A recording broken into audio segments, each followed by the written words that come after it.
For tourists with an interest in Seattle's role as a high-tech hub, there hasn't been much to see, other than a visit to Microsoft headquarters in suburban Redmond to take pictures of a bunch of nondescript buildings.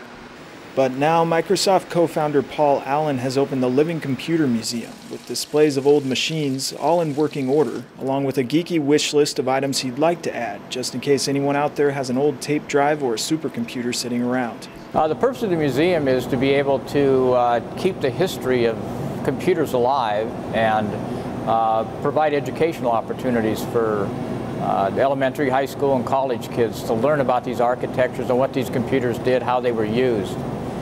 So that's why there was a Living Computer Museum, because our goal is to, keep things running, let people interact with them so they can have the experience that, people had 40 years ago. Visitors to the Commonplace building in an industrial section of South Seattle are likely to see technicians in white lab coats working on the machines. But this place is not just for nerds and techies.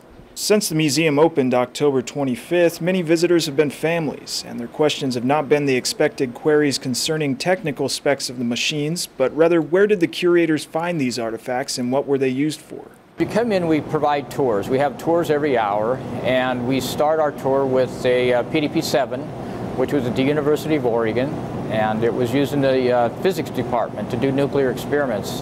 And we have a live presentation of that.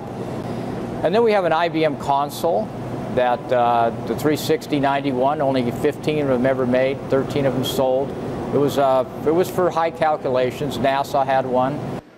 And items here are not behind glass with do not touch signs. This is a place where you're welcome to pull up a chair and relive the days when you played Congo Bongo on a Commodore 64 instead of doing homework. Xerox Alto, which was a revolutionary design at Xerox PARC.